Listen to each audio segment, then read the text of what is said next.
I work at Aston University in the UK, in Birmingham. I'm an old acquaintance of Dougal's, and we have a long-standing, open-ended conversation. So this is why I've ended up here today. My talk today is slightly tangential to what Dougal was trying to talk about, but I think it will kind of contribute.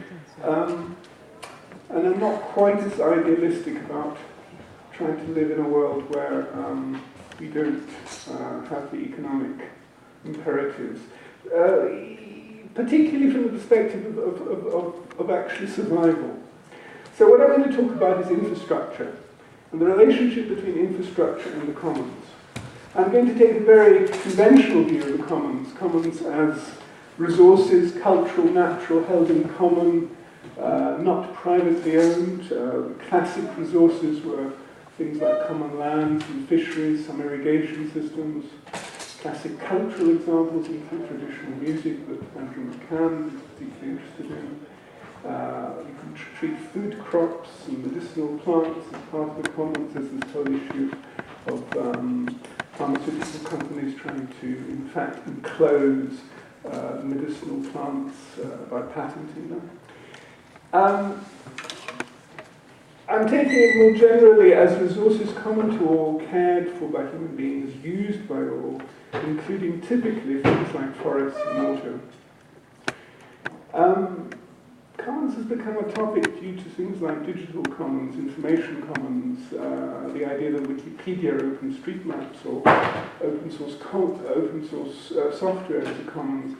However, as Dougal has mentioned in his previous talk, it's given rise. There's been the rise of the commons as a political alternative to the public and the private. It troubles me that idea, because there are certain things that I'm certainly not convinced that the private can handle, but I'm not convinced that we can actually offer within the realm of the commons. So that's a little bit part of the issue here. Where does infrastructure fit in if commons is providing? Is it an alternative institution or an alternative way of looking at things? I'm not quite clear there. So you've got the private, you've got the public, in other words, the state, and you've got the commons. Where does infrastructure fit in there? If you think of things like water, water originally was obviously part of the commons, in that a community would live somewhere, would use the water, would have a certain relationship to the water resources around them, would not overuse them ideally. Sometimes it was there were strong traditions about water rights and who had priority, and this was not formalized. Infrastructure we think of as basic things like water systems, aqueducts, irrigation reservoirs, transport. We can also think of it more abstractly as things like food systems, supply chains, energy systems, heating and cooking. Even more abstract, you can think of information communication technology as infrastructure. More and more of our civilization is embedded in the internet and software and control systems. And if it goes wrong, the lights go off, the trains can't run. So clearly the internet forms part of our infrastructure today. Infrastructure has some characteristics that are quite interesting. Infrastructure tends to be invisible. Most people are unaware where their water comes from, how it arrives at the tap. As long as it works, we don't see the system behind it. Infrastructure is legible in the James Scott sense, in his book Seeing Like the State, in the sense that the state organizes it, counts it, measures it, spends money on it. Traditionally it was the state. Certainly in the Roman era, they built roads, they built aqueducts, they provided water to the population. And over time, when you look at the growth of roads in the 18th and 19th century, a lot of that was funded by the state.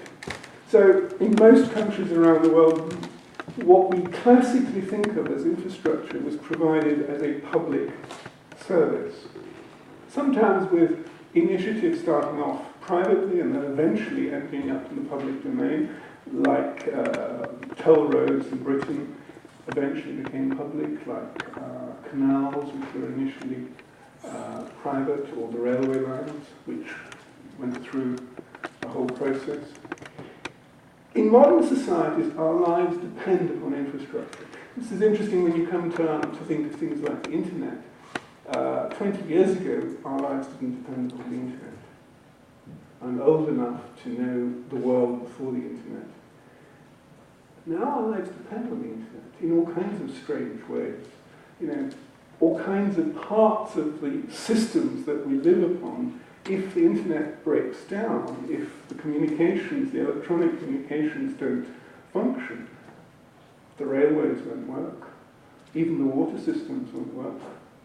Certainly our food supply chains won't work. So we are, for life and death, dependent upon things like our communication structures. So as Paul Graham Raven has said, infrastructure is your life support system. I just like this picture because it's a piece of infrastructure from the 18th century bridge over a river in Greece. Here you have infrastructure crossing the commons, if you like. Now, water is a commons. It falls from the sky. It's usually not owned by anyone. There are some exceptions. In certain states in the US, rainwater belongs to the public, in other words, the state, and you can't actually collect it. If it lands on your land and you collect it, you have to pay a license to actually use it. So it's a kind of strange thing there that what falls from the sky is not actually, it's not available for you to use. It's not quite as mad as you think, because if you imagine a valley with a river running through it and somebody decides higher up the valley to capture all the water that happens to fall on their land, then people further down the valley will not receive any water. So there is a historical exist. Very well. The move from the commons, the enclosure of the commons, is often technologically dependent. So there's a symbiotic relationship there with, as you attempt to control, enclose, manage in an overt manner what was the commons, you use technology to achieve that. Even simple things like the enclosure of the land in Britain and the commons was dependent upon technological innovations, whether it's fencing or hedging or ways of measuring the land. Certainly when it comes to the digital commons and the enclosure of cultural commons, you have to use things like copyright as a legal instrument and DRM as a technological instrument to try and achieve that. So we might conclude that infrastructure and technology destroy the commons. That would be the simplistic view. We might say, well, there is this historic progress from things that were the commons, the intervention then of this symbiotic relationship between infrastructure and technology, and this destroys different types of commons over time. But I don't think it's quite so simple. I think technology enables new freedoms. Infrastructure enables new commons. So new resources, in quotes, become available. Freedom of movement, freedom of communication, modes of collaboration, access to knowledge. These are all kinds of resources that become possible as a result of the development of technology and infrastructure. We now can collaborate because of the internet in ways that were not possible before. Even if we dig down and discover all this infrastructure that's been built, it still has made certain freedoms possible. It has made certain types of collaboration possible, which were not possible before. These kinds of freedoms are always hedged by implicit and tacit rules. Dougal talked about the thing of taking the food from the smorgasbord and selling it in the street. But all these resources and spaces for collaboration have implicit rules, good behavior. I mean, we're all aware, anybody who's connected with open source projects knows about all the fights that every now and go on when somebody behaves inappropriately and tries perhaps to enclose some part of what's been developed by the community or things like that. But we have all kinds of implicit rules: how to deal with strangers, how to answer the phone, email etiquette, conventions on academic collaboration, how do you recognize the work of other people, how do you honor them appropriately. And people often break the rules, but then it's recognized, it's highlighted, it's flagged. Somebody says this is not on. So the digital commons, the best examples of the digital commons we all know, things like Wikipedia, open source software, but deeper down, the internet infrastructure depends on commons. So the fundamental way that the internet works is by passing packets from one computer to another. There is there an unwritten etiquette. If I receive a packet and it's not got my address on it, I pass it on. It's a kind of friendship between computers at a metaphorical level. Email depends on the commons, passing of emails on between servers. Even institutional aspects and standards are commons. If you look at the way the W3C has developed over the last 20 years, it's very much a set of dialogues between the numbers of people, sometimes arguing vociferously, but they slowly come to an agreement and establish a standard. It is a way of developing a kind of commons.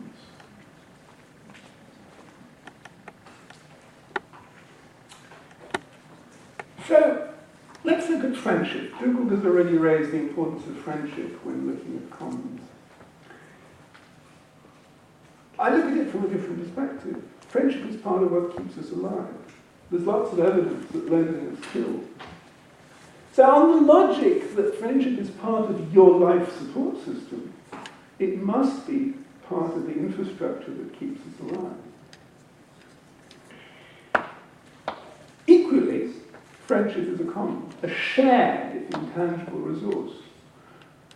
We don't know exactly how many friends we have.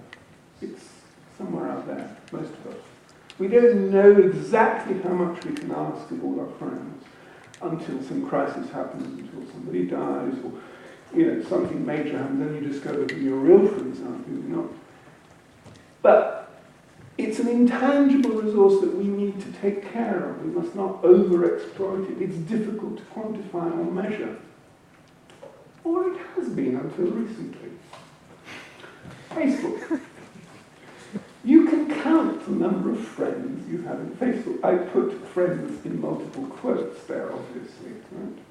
Other people can count the number of friends you have on Facebook, or LinkedIn, or any of these things. But Facebook is now a kind of infrastructure, and I use the word carefully here. It's very hard to avoid using it in many social groups. I don't use it myself, but I'm surrounded by people who are totally dependent on Facebook. They're dependent to know what their friends are doing, they're dependent to communicate to them. It's a sort of commons, a resource everyone shares. And I specifically chose this example because I know in a free software conference it would be like, what? Anathema? But people feel their lives depend on it. People cannot live without it.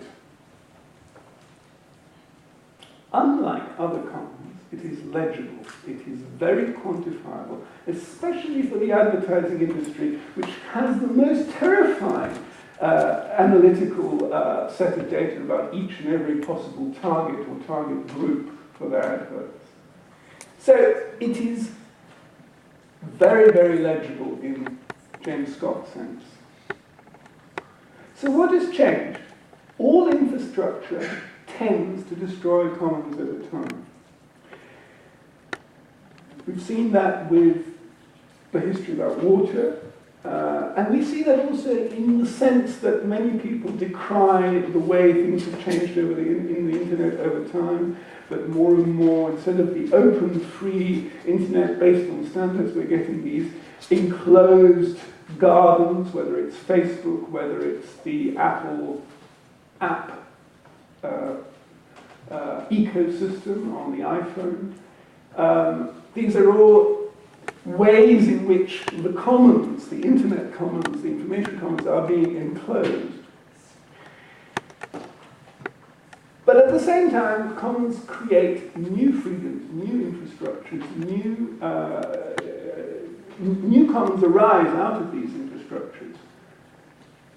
And here I'd like to stress that we need to make a distinction between what we as thinking, intelligent human beings perceive as the reality and what people perceive. So people may perceive Facebook as a commons, even though we may analytically say, no, it isn't. But that's the perception, and there's a difference there between reality and perception now. Infrastructure becomes invisible if successful. You don't pay attention where your water comes from, you don't pay attention to where your food comes from. There's a huge infrastructure behind food systems, none of which any of us, we just go to the shop and buy something. We don't think of where it came from, how it arrived, who managed to order it on time, deliver it, and all the people behind it. But infrastructure is always more legible in the sense that somebody is able to count it, measure it, observe it, control it, tax it, right? Digital commons are also becoming more legible. Much more legible than natural resource commons or even cultural commons. As we know from Snowden and all the revelations about the NSA, there are people tracking everything that we say or do that's digitally visible. Right? Somewhere, this talk that I'm giving that happens to have some slides on this computer is being captured somewhere on the other side of the world. So the question I want to leave you with is a legible commons really a commons? Is amongst the features that Dougal was trying to identify about the kind of commons that he was interested in, do we have to say that if we can enumerate it, measure it, count it, demarcate it, then it's not a commons? That's it.